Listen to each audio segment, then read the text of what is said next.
Ma elan Viljandimaal. Olen metsamees. Tööl käin metsas ja kodus käin ka metsas. Siuksed asjad. Ma tunnen neid taimi ja neid vilju ja ma tahan neid kõike nii-öelda kogeda. Tegelikult mina sündisin ka kohe nii-öelda metsa poole heas mõttes. Ja see on mul kogu aeg sees olnud metsanduses kaasa lüüa. Ja lõpetasin metsanduse inseneri eriala EPAs.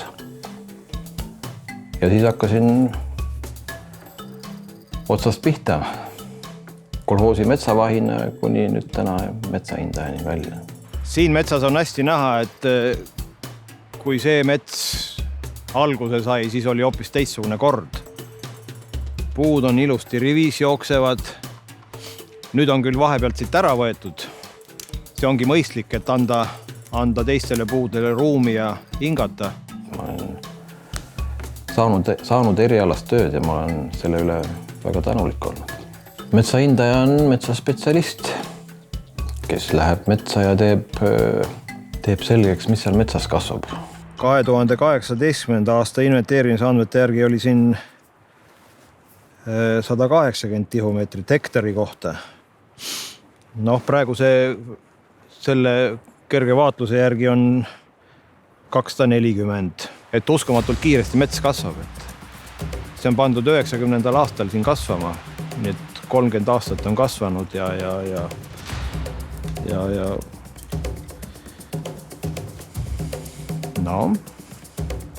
tubli tulemus. See töö on vajalik selguse saamiseks. Nii sellele, kelle oma see mets on, mida iganes ta sellega ette võtab.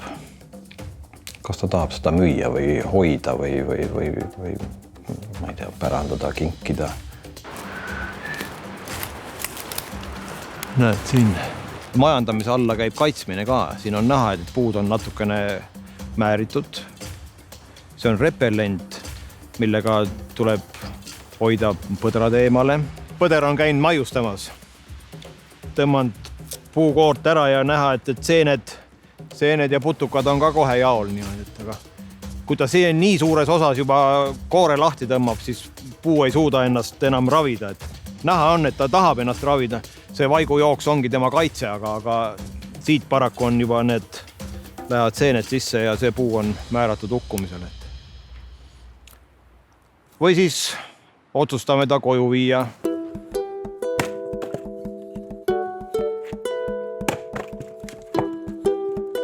Ütleme, elan ja tegutsen siin Lõuna-Eestis. Ütleme siis Läti piiri lähedal. Jah, ma olen keset metsa, mul on küll tänaseks 2 naabrit. Et kui me siia kolisime, siis polnud ühtegi naabrit. Ja kui sa siia jõuad, siis kuidagi saabub siuke rahu ja sa saad aru, et on koht, kus tegelikult on hea puhata. Ütleme nii, et ma olen metsafänn. Et kõik metsa ja metsanduse ja loodusega seotud on mulle väga huvitav. Mul on hobi on jahindus. Hobi on ka koerakasvatus. Et siis tegelikult ütleme, et teist kohta ma ei saagi valida.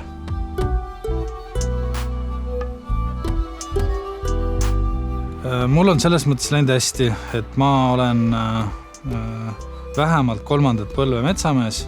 Ma enda mõlemat vanaisat väga hästi mäletan. Siis ma selles mõlema vanaisaga tegelikult metsas käisin hästi palju. Mul on vanem vend, 3 aastat vanem vend. Kui tema oli siis lõpetas põhikooli, siis tekkis see diskussioon, kuhu ta õppima läheb. Ja mul oli selge, et mina lähen kindlalt Luuale, aga mul vend läks ka. Ja tegelikult läks ka noorem vend. Nii et kõik, me 3 vennad oleme kõik lõpetanud Luua kooli.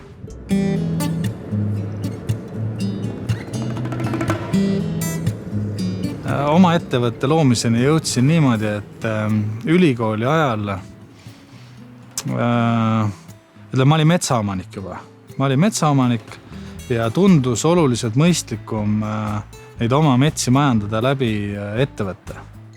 Ja peale seda on läinud see selliselt arenenud suhteliselt tormiselt, et sihukest nõu ja jõudu on hästi palju juures olnud ja sihuke tarku inimesi ümber laua, et täna on Valgapuu Eesti suurim ülestöötaja. Kollektiivis on üle 100 inimesed, kes iga päev leiva saavad Valgapuust. Paelub see,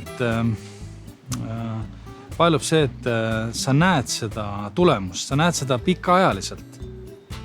Aga seda enam on see nauditav, et sa näed selle majandamise mõju, sa näed mittemajandamise mõju. Sul on hästi palju ja hästi huvitav on selle töö juures see, et see otsus, mis sa täna teed, selles mõttes on hästi suure kaaluga, et sa ei saa seda ringi teha. See ongi igal inimesel on see metsaküpsus erinev. Mõnel on metsaküpsus maasika järgi. Tema jaoks on see mets, kus kasvab maasikas. Mõne ajal on vaarikas. Mõni räägib metsast, kus kasvavad jämedad palgipuud, nii-öelda, kus saab maja ehitada. See on iga inimese jaoks on see metsaküpsus erinev. Aga ütleme, metsameeste jaoks on tegelikult need lihtsalt erinevad arengujärgud. Mets hakkab uuendusraiest, siis on noormets, siis on keskealine mets, on valmiv mets ja on küpsmets.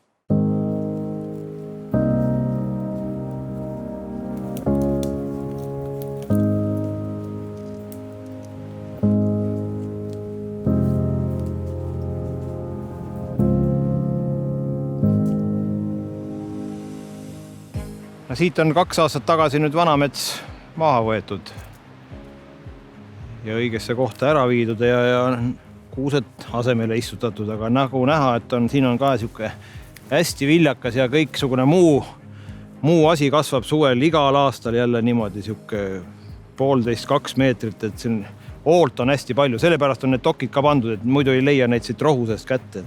Aga see uuendus, see annab selle mõiste nagu edasi, et see ei ole maailma lõpp, see on algus. Siin on jälle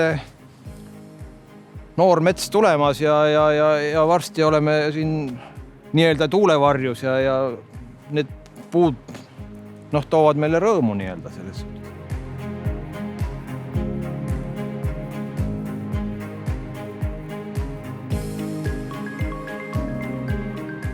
Me oleme 2 aastat tagasi raiutud langil,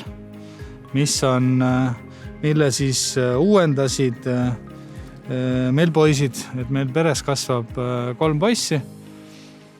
Vanemad poisid on juba 16-17 aastat vanad ja nad viimased 3-4 aastat on tihedalt selles mõttes metsaga seotud, et nad uuendavad neid lanke istutuse teel, nad hooldavad neid noorendikke ja ma olen püüdnud nagu edasi kanda seda nii-öelda metsakasvatuse teadmisi neile. Et ma arvan, et see nagu elus hästi oluline ja ma arvan koolis ka oluliselt lihtsam, kui sa nendest protsessidest aru saad. Ja selles mõttes on see koht, kus me seisame väga hea, et see lank on 2 aastat tagasi istutatud, see lank on 6 aastat tagasi istutatud, poiste endi poolt hooldatud ka ja ütleme, nad näevad seda arengut nagu selgelt.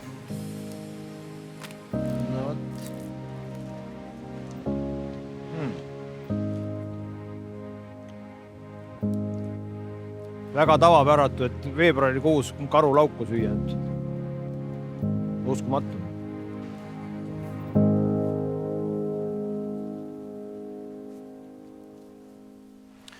Noor mets, jah, see on 6 aastaga juba sirgunud juba selliseks, et on juba, ma saan tema üle uhke olla. Aga ta tahab ka veel hoolt saada. Mulle meeldib alati inimestega seda võrrelda, et kui sa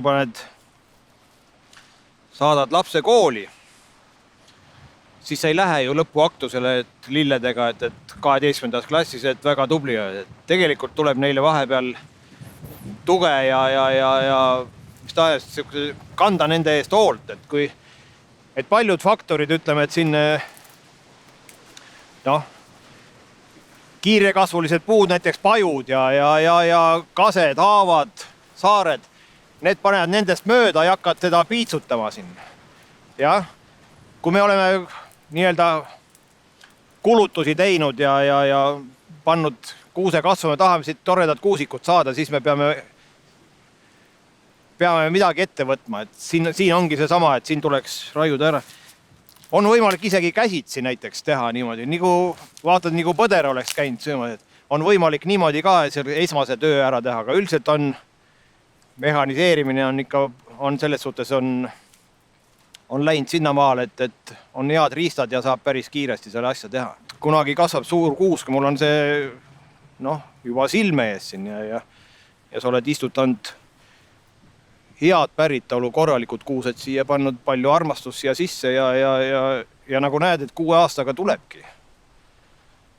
See ei ole mingi kauge tulevik. Läheb siit 10 aastat veel, et siis me oleme siin pimedas kuusikus juba.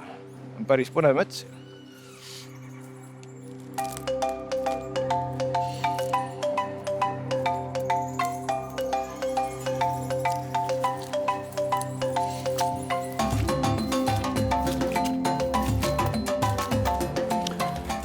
Selle nimi on Naiste kaasik.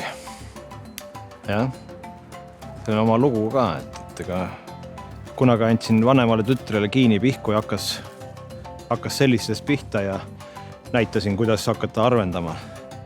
Majandamise koha pealt nii palju, et siin on nüüd näha, et kus me oleme arvendanud.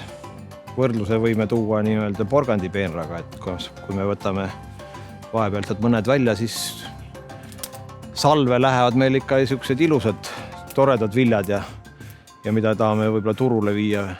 Aga vaadati siia selja taha, kus nii-öelda see arvendus on tegemata. Me ei ole vahepeal siit midagi vahepealt välja võtnud. Siis on niisugune selge pilt, on see diametri vahe, et siin on niisugused, me ei saa saaki, samas on seda kasvuruumi ja seda võra, see, mis peaks neelama päikest ja aitama sellel kasel kasvada, seda on niivõrd vähe, et see näitab ära selle nii-öelda selle mõtte, et kus inimesel on mõistlik tulla vahele ja enda jaoks ja nende puude ja kõige jaoks nii-öelda midagi ette võtta. Antud juhul arvendada seda metsa.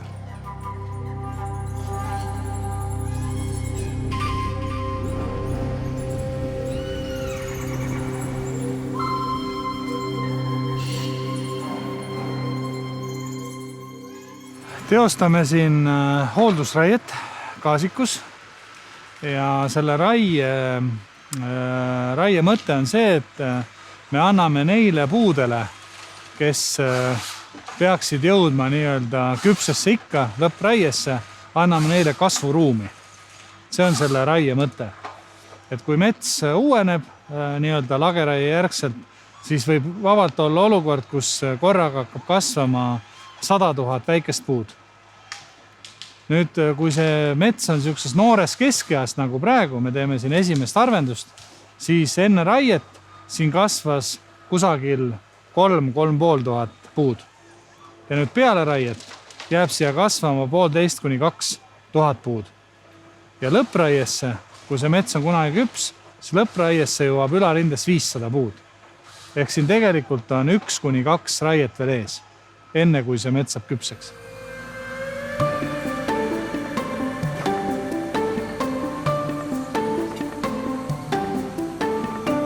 Ehk et 15 aastat tagasi põhimõtteliselt kõik selline puu jäi metsa alla. Puu, mis välja tuli, pidi olema minimaalselt 8 sentimeetrit ja sellist raiet nagu siin tegelikult ei tehtudki masinaga, vaid lihtsalt langetati, harvendati käsitsi see mets ära, see kõik jäi siia metsa alla ja oodati, kui puu kasvab jämedaks, et teha nii-öelda teine arvendus. Täna me toome esimest arvendust selle puu välja. Nüüd metsale, ütleme, et see, et me viime selle energia ja selle väetise ära selle puidu näol, siis see ka midagi ei tähenda, sest tegelikult seda oksa ja raiejäätmeid jääb nii palju maha, et see puu ei suuda isegi seda kogust omastada. See lihtsalt uhutakse muidu läbi. Et selles mõttes seda negatiivset mõju ei ole, et me selle ära viime.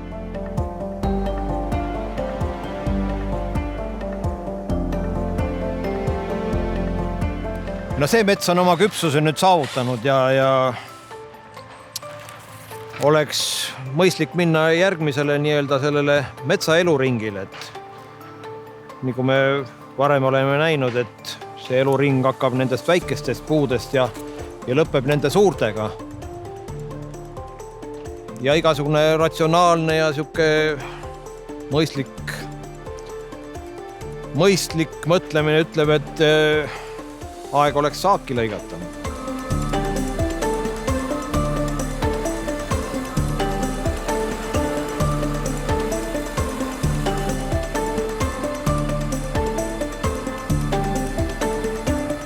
Enne kui see masin siia metsa tuleb meil muidugi läbida erinevaid etappe. Seesama, et vaatame inventeerimise andmetest, et mets on küps. Selle järel tuleb muidugi asi viia seaduslikuks, anda teada, et me soovime siin raiuda. Selle jaoks esitatakse metsateatis. Seejärel tuleks vaadata, kuidas me saame, millal me saame siia tulla, kooskõlastada naabritega, kokkuveoteede, väljaveoteede suhtes, planeerida need asjad ära, kooskõlastada, kuhu materjal läheb, et turg on, et on mõistlik hinnatase. Ja siis on vormistamise küsimus, et saata masinad õigel ajal siia metsa ja tööd ära teha.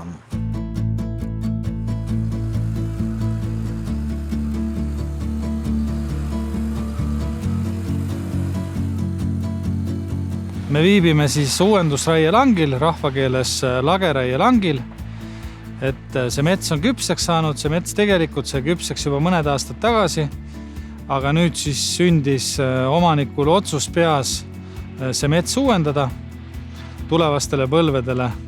Ja see metsaomanik ise on tegelikult seal Taamal töötava traktori peal. Ta on ise Valgapuu voorvaarderi juht ja seal natukene eemal on ka ta kodutalu. Et raiume nii-öelda tema kodumetsa.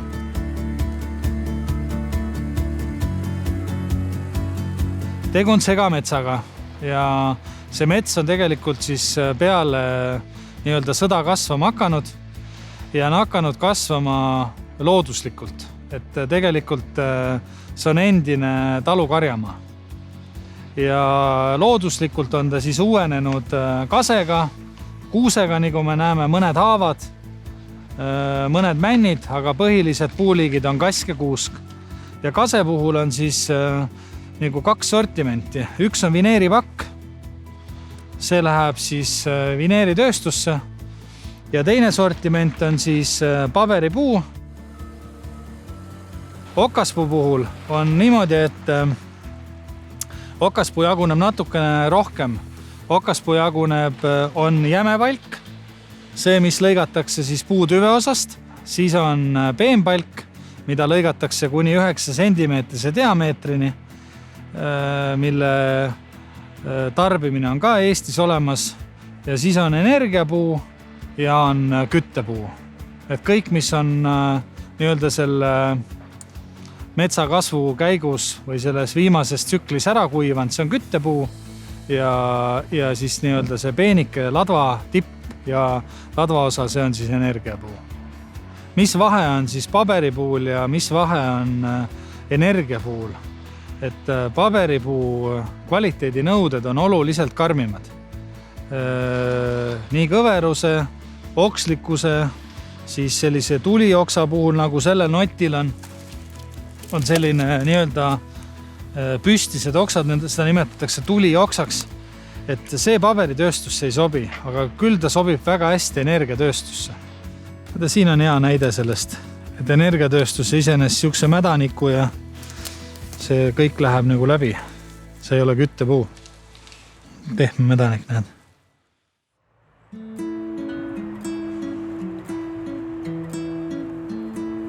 saekaater ongi see õige koht, kuhu see puu, antud juhul kuusk jõuab näiteks ja sellest saab väärtuslikku saematerjali. Siin on tehnoloogia ja inimesed, kes oskavad sellega midagi peale hakata ja sealt tulevad meie lauad, toolid, majad, aknad. Üle Eesti töötab metsasektoris 30 000 inimest. Et see on tegelikult, ma arvan, põhialustala maapiirkonnas. Selgelt põhialustala. Ja ükskõik, kuidas me ei mehaniseeri seda, siis me ei saa selle nii-öelda käsitööjõu vastu. Meil tuleb istutada, meil tuleb neid noori metsi hooldada. Seda tööd on metsas alati. Et selles mõttes on ta selgelt minu hinnangul kõige suurem alustala maapiirkonnas. Mets toidab ja katab. Ja ma arvan, selles lauses on hästi palju öeldud. Öeldud seda, et ka täna Eestis väga paljude perede leib tuleb metsast. Otsese tööna meid ümbritseb puit igal pool, ka kodus. Metsa väärtused on igale ühele tõenäoliselt erinevad. Kellele on ta puhkuse koht, kellele töökoht, kellele marja korjamise koht, kellele seene korjamise koht. Et metsa väärtused ongi iga inimese jaoks erinevad. Aga mida unustada ei tohi, on see, et meie kliimavöötmes, see, et mets säilitaks näo, tuleb metsa majandada. Ja selleks, et teenindada elanikkonda, tuleb ka metsa majandada.